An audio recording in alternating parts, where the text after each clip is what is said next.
This steampunk metropolis has been a labour of love. Spending over 2,000 hours over 2 years planning and creating this world, it's filled with endless secrets, tons of details, and truly epic builds. But am I done? Definitely not. And today I'm expanding further and building probably my favourite steampunk build that I've ever created. Last episode I made this amazing amethystine refinery. It even had these cool little barges. But there's a problem. There's quite a way from this compressed amethystine factory to the barge down here, and I'm tired of carrying stuff. So, we need a crane. And this isn't going to be just any crane, it's going to be a super fancy mega rotatey crane. And that's a technical term. So it's back to the storage system for me to collect some resources. And for this build I'm mainly going to need lots of crimson wood, a bit of oak, some spruce, lots of copper, polished tuff, some polished deep slate, and some refined amethystine to give it some power. Add to that a couple of other bits and bobs, and I'm ready for building and the episode's first time lapse.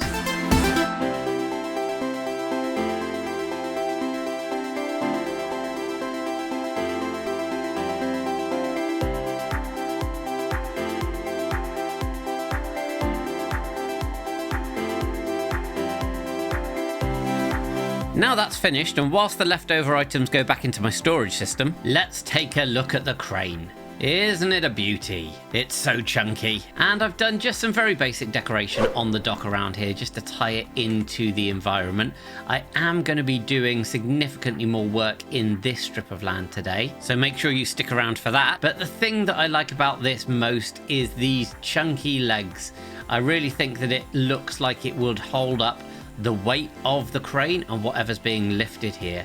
And comparing it to the one that we had before, this is a huge crane, but it's got very, very thin wires and is much more intricate. This is a heavy lifting beast for sure.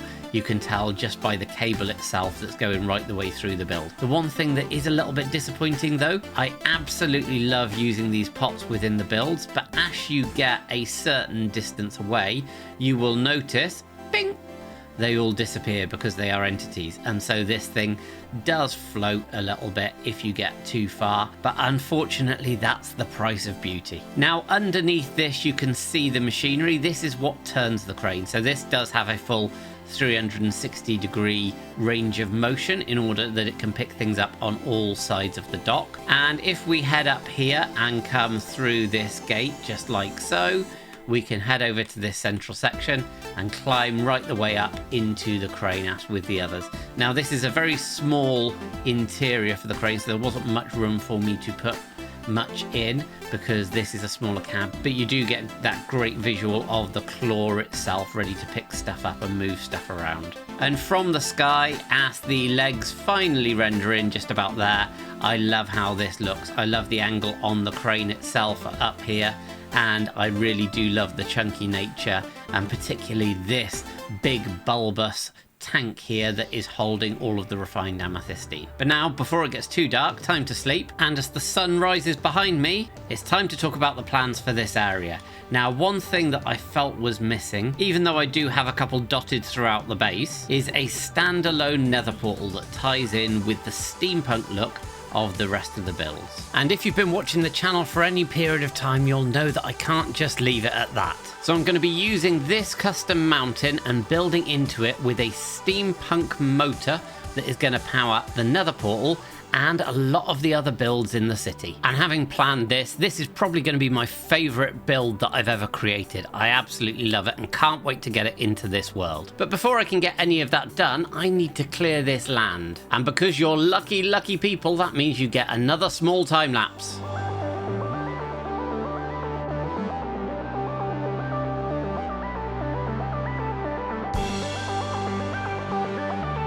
I now have a very big hole and some very dead tools. And that got me thinking, I haven't actually upgraded any of my tools or armor to netherite ever since they added the crafting templates for these. And I really need to get some more of these because I think I only have one netherite shovel. So that means that at some point, probably in this episode, I need to go on an adventure to the nether. But before I do that, I need to move this beacon about 10 blocks that away. Otherwise, it is going to be slap bang in the middle of the build, and that just won't do. And as if by magic, that has now been moved. And that took a little bit longer than I expected because I had to move the hole. I had to dig out some of this space here. But now I have my wonderful, wonderful beacon effects there.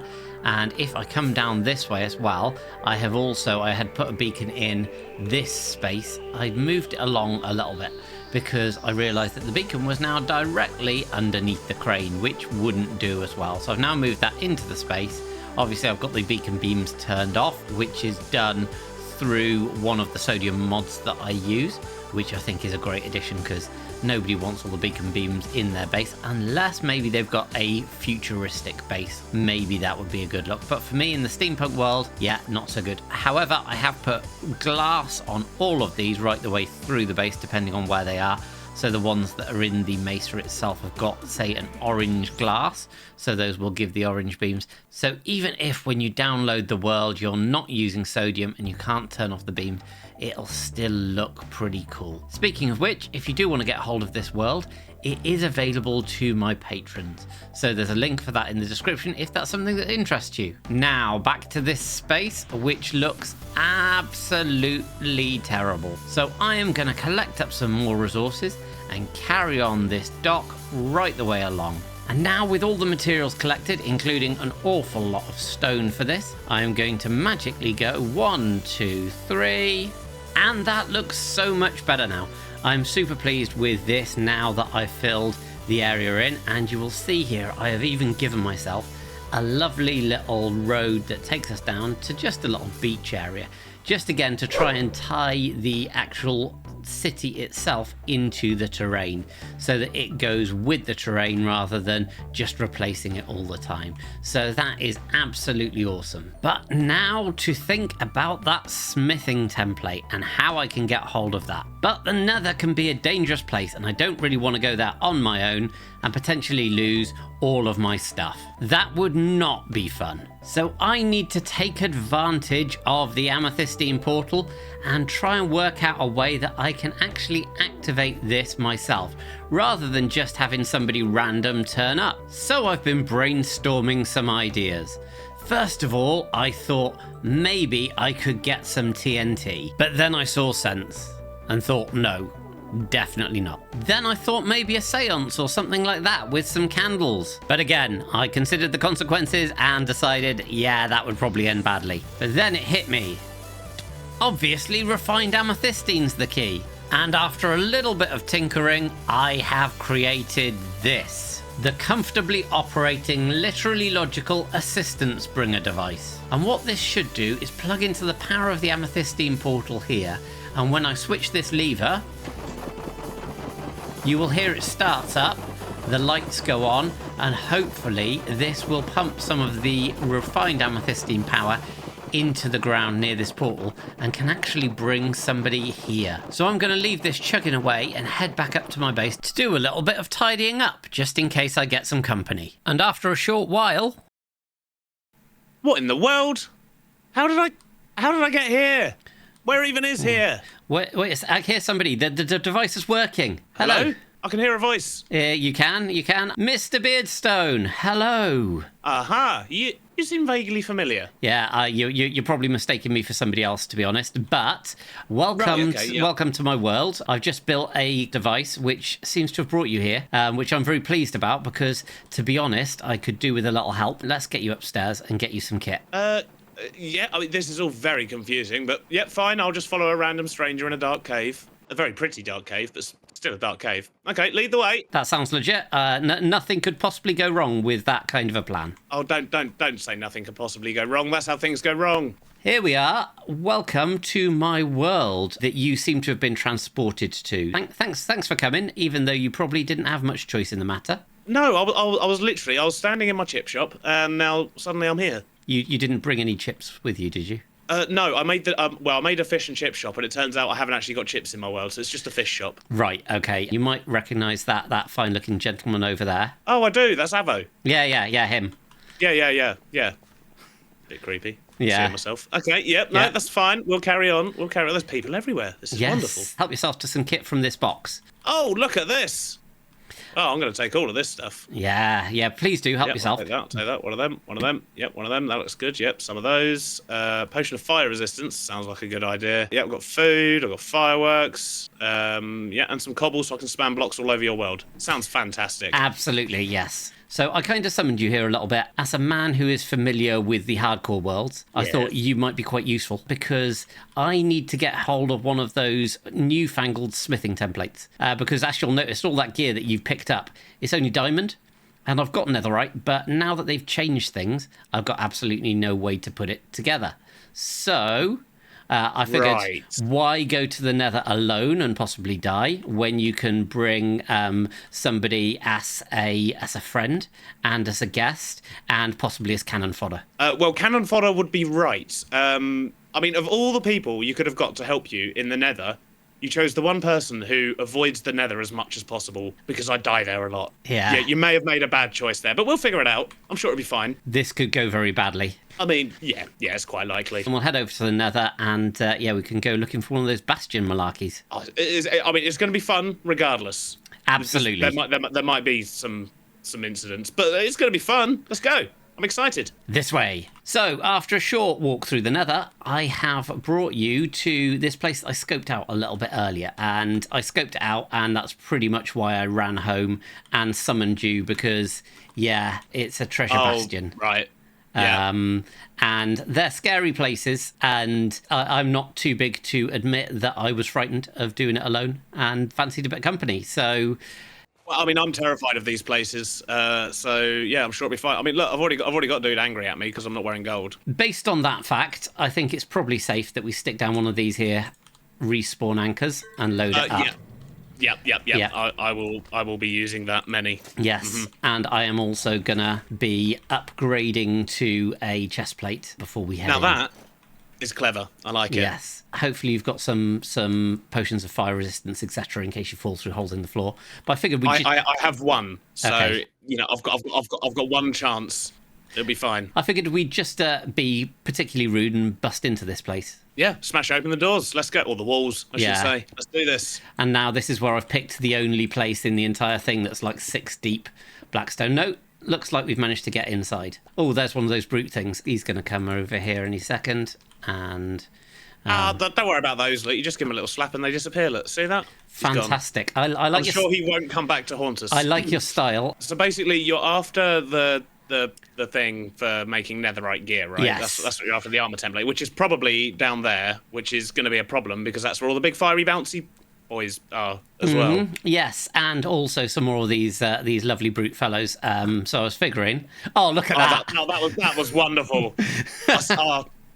Brilliant. You can't teach that. I thoroughly enjoyed that. Yeah. I love this bow. This is a very powerful bow. Yes, yeah. I mean, it's one of the things that I always go for is a as powerful a bow as you can possibly imagine. I approve. Oh, look at that. They're just they're having a little party. We can just fire down on them and finish them off. Oh. Yeah. Wonderful. Perfect. I don't know what I was so scared about. When you've got company, it makes these things significantly easier. And also the fact that all of the brutes seem to be stuck in a hole definitely helps a little bit as well. That did definitely help, yeah. I approve of that. Now, your world, if I'm correct, is less like this because you've got a modded world. Is that right? I certainly do, yes, yeah. One in which I still avoid the nether. Oh, I see a box. I see also another guy who just fell to his doom there, chasing you, and you probably didn't even realise. Oh no, I didn't. Just completely oblivious to it. But I mean, the nether on my world is even scarier because there's lots of things I just don't understand, lots of scary mobs and all that sort of stuff, and it's just another reason not to go there. If I'm honest, yeah, too scary for me. So I bet you're absolutely loving the fact that I've dragged you here without your consent to my world to come into the nether. Brilliant. Yeah. Exactly what I was hoping for, AD. Exactly what I was hoping for today. Yeah. Yeah. Ooh, ancient debris. Do you want that? I wouldn't say no to some ancient debris. Some ancient debris. It's all right. I got you. I almost jumped down there, forgetting that I switched out for a chest plate, and that would have been probably not the best idea that I've ever had. But no. I kind of want to go up before I go down because I'm scared that things are going to drop on my head. I don't know about you. I don't think that's a bad idea, to be honest. And I'm going to take your janky little stairs Whoa. Well, I'd made them with thought and love and care. Yeah, and I appreciate them. Janky, honestly. But when they're made out of a random selection of blocks, I mean, you forget I've got a builder's disposition. I mean, I'd be here actually putting staircase blocks in if it was just me on my own, to be honest. Okay, yeah, fair enough. Yeah. Mm-hmm. Oh, I found a chest. I just keep going downwards, and I'm thinking that I'm probably going to get blocked in somewhere, but... No! Go away! There's a big brute guy! No! No! Everything's fine. Everything's fine. It sounds it. No, I'm fine. Everything's fine. I don't know what you're talking about. There's no panic here. If we hadn't been professionals like we are, we probably would have thought to bring some boats or something to put those guys in. No, I think just panic and screaming is panic and screaming. That is another way to go. It definitely. Do you want to go for it, and I'll cover your back? Oh, okay. I was supposed to be covering your back. I didn't need to shoot you in it. You're supposed to be covering my back, not covering my back in arrows. Yeah. Okay. Yeah. Yeah.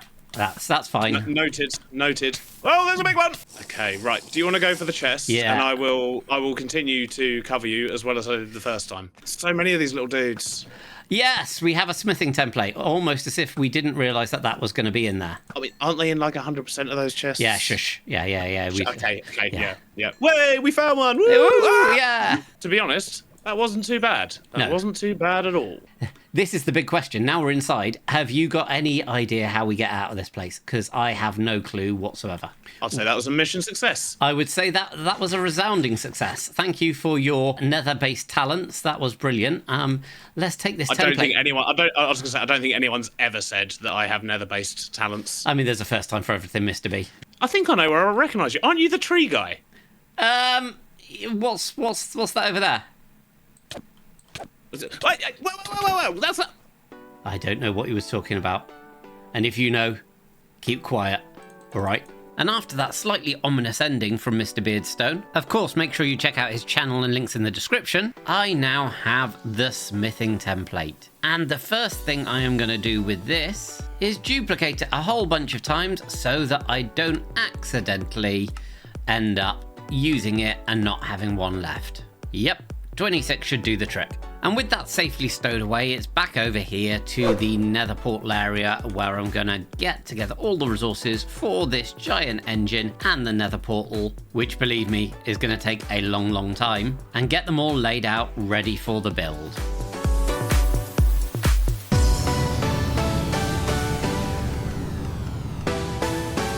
And many hours later, I have got boxes and boxes full of stuff ready to build this absolutely huge build that's going to be here. So all that's left is for me to kick off the final time lapse of the episode.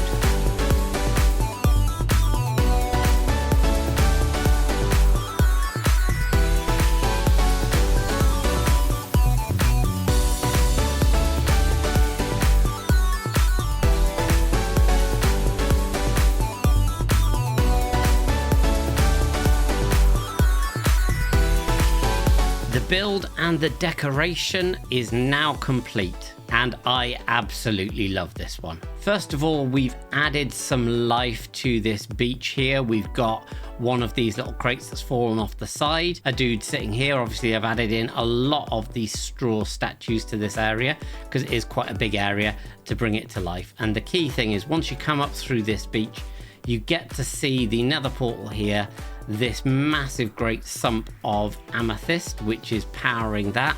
And behind that, my favorite bit of all, which is this motor. And you can just see through there as you move.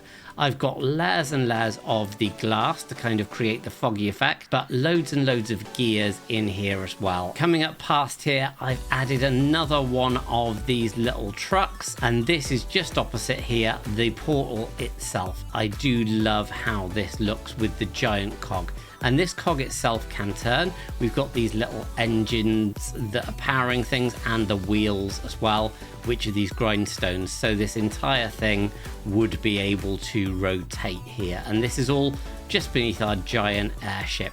But this is the main event. We've got all of these different cogs and all of this pink glass and concrete that I crafted up. And as we come round here, It goes really, really far back, and at the back we've got some of the pearlescent frog lights there as well. So at night, this whole thing glows with an eerie glow from the inside of the engine, which itself is in this giant copper cog. But the machine itself is even more than that. If I come across here, we've got this exterior. So we've got the two different types. We've got the copper here fading and using the gradients from the different types of copper.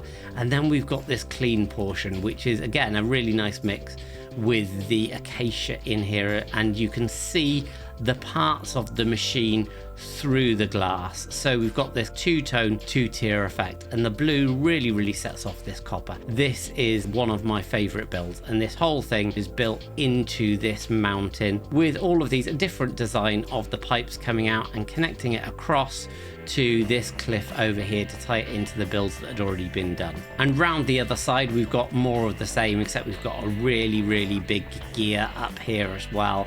And just the little touches like these trapdoors just to add some extra depth. So as you move past, you do get that feeling of movement inside here, and you can really get the feeling that this is a very, very powerful engine that is driving a lot of the steampunk machinery. And standing up here on the chimney of our compressed amethystine factory, we've got the crane from earlier down here, but the main reason I'm up is to get this view on both the portal, which I think looks brilliant as a centerpiece down there with all of the life around it, and this machine. Like I say, this is possibly my favorite build that I've ever completed in this area, and that's saying something, particularly with things like the cathedral and the bridge and everything else that's going on. So I got lots of inspiration online from various different copper machines and figured that the best way to get the same look with the machinery inside was to supersize it. So I'm really, really pleased with this, with all of the detail on the top and how it's turned out. I hope you've enjoyed the episode. If you have, make sure that you do hit that like button and subscribe to the channel for more, because I've got some very, very special things coming up, because we are about to hit 2 years on this world. So yeah, I have some big plans for that. So all that's left to say is thank you very much for watching, and I'll see you all next time on ADcraft.